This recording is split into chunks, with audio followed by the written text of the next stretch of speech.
Oke, Assalamualaikum warahmatullahi wabarakatuh. Jumpa lagi bersama channel saya. Jadi di kesempatan video saya kali ini, saya ada pertanyaan yang datangnya dari kolom komentar dari video saya sebelumnya atas nama Babak Fatur ya. Dan saya ucapkan terima kasih juga karena datangnya komentar ini saya jadikan bahan untuk membuat video. Jadi beliau ini bertanya, saya ada kebun kopi dan saya mau ganti dengan sawit, apakah cocok nantinya? Jadi pertanyaan semacam ini sebenarnya sering saya temukan di dalam video saya ya. Jadi mengenai tanaman kelapa sawit ini, semisal rekan-rekan yang ada niatan tanam sawit, sebelumnya tanaman karet ataupun sebelumnya ladang jagung ataupun ladang singkong, mau tanam ganti dengan sawit, jangan ragu lagi ya. Kalau masalah sawit ini, yang perlu rekan-rekan ketahui, tanaman kelapa sawit ini adalah tanaman yang sangat luar biasa hebat ya. Daya adaptasinya di dalam perkebunan manapun dia sangat hebat sekali. Bisa dilihat di daerah, di negara ya maksud saya, negara Maroko yang notabene iklimnya ini panas, kemudian keadaan tanahnya berpasir. Buktinya sawit ini mampu bertahan. Apalagi yang di Indonesia ini keadaan tanahnya sangat subur sekali. Jadi yang menjadi problemnya ini hanya kemasaman tanahnya. Jadi kalaupun rekan-rekan punya kebun karet, kebun kopi, dan apapun lainnya itu kebun di Indonesia, ingin mengganti dengan perkebunan kelapa sawit, rasanya sangat sah, sangat bisa, sangat apalagi pokoknya bisa semua ya, asalkan kita dapat menjaga skema pemupukannya. Untuk tanaman sawit ini akan subur, akan dapat bertahan di dalam keadaan kebun seperti apapun di daerah, di negara Indonesia ya. Ini contohnya, dahulunya perkebunan karet dan sekarang telah diganti dengan perkebunan sawit. Kenapa ada tanaman singkong ini? Ini sengaja disip tanamkan, tapi kalau main sip tanam ini cukup berisiko ya.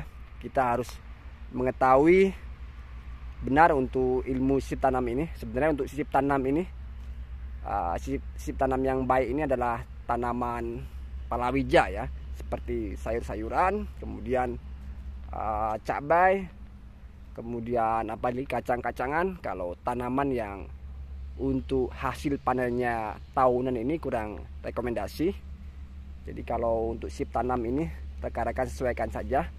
Kalau singkong ini bisa ya, tapi cukup sekali panen saja. Nanti kalau kita terus-terusan setelah ini kita panen kemudian kita tanam lagi, takutnya nanti pertumbuhan sawitnya akan terganggu ya.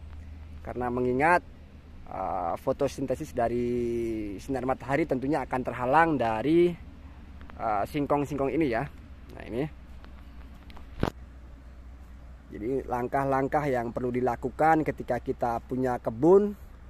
Semisal kita ingin tanam sawit, sebelumnya kebun kopi itu harusnya kita netralkan dulu untuk pH tanahnya. Untuk mengatur kemasaman zat tanahnya, kita beri pupuk dolomit atau lain sebagainya, yang tentunya untuk mengatur kemasaman pH tanah ya. Kalaupun ada rekan-rekan juga punya kebun di daerah rawa ataupun gambut, entah itu sebelumnya perkebunan apa dan ingin mengganti dengan perkebunan kelapa sawit, sama saja ya. Kita aplikasikan pupuk dolomitnya. Karena kalau di rawa itu ataupun di lahan gambut, tentunya kemasaman tanahnya sangat tinggi. Kita aplikasikan dulu pupuk dolomit, bisa sembari tanam ataupun sebelum tanam ya. Nah itu.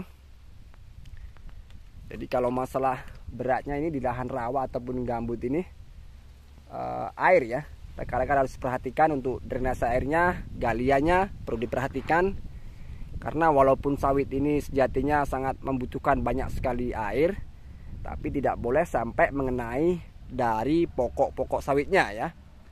Perlu garis bawahi, walaupun sawit ini notabene sangat memerlukan banyak bantuan air, tapi tidak boleh sampai menggenangi pokok sawitnya.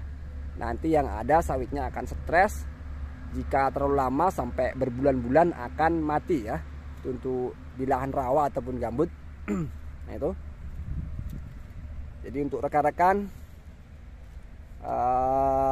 yang ada niatan tanam sawit, jangan ragu lagi, silakan tanam. Negara Indonesia ini adalah negara dengan tanah tersubur ya. Jadi jangan ambil pusing, jangan ambil ragu. Pokoknya kalau ada niatan tanam sawit ini, sembari berjalan, sembari dipelajari untuk skema pemupukannya.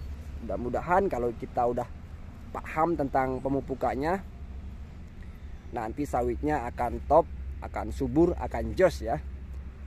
Nah ini.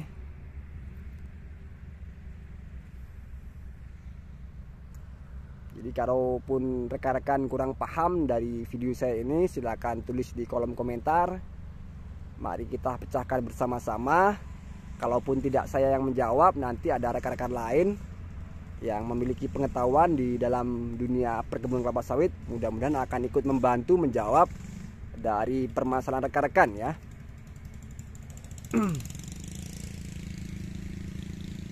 Kita sharing bareng.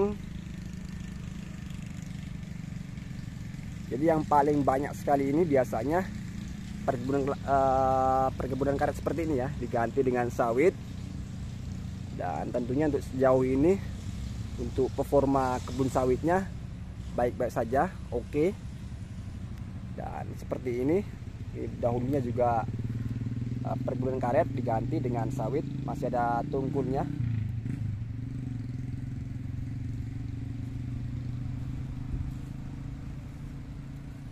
Oke, mungkin cukup sampai di sini video yang bisa saya berikan. Jika ada rekan-rekan yang mempunyai niat ataupun rencana untuk tanam sawit, mudah-mudahan dalam adanya tayangan ini menjadi lebih optimis lagi, segera dilaksanakan, tidak ada keraguan lagi.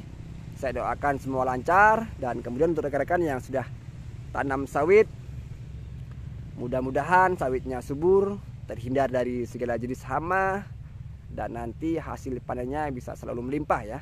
Amin. Dan saya ucapkan terima kasih. Saya tutup dan saya akhiri. Assalamualaikum warahmatullahi wabarakatuh.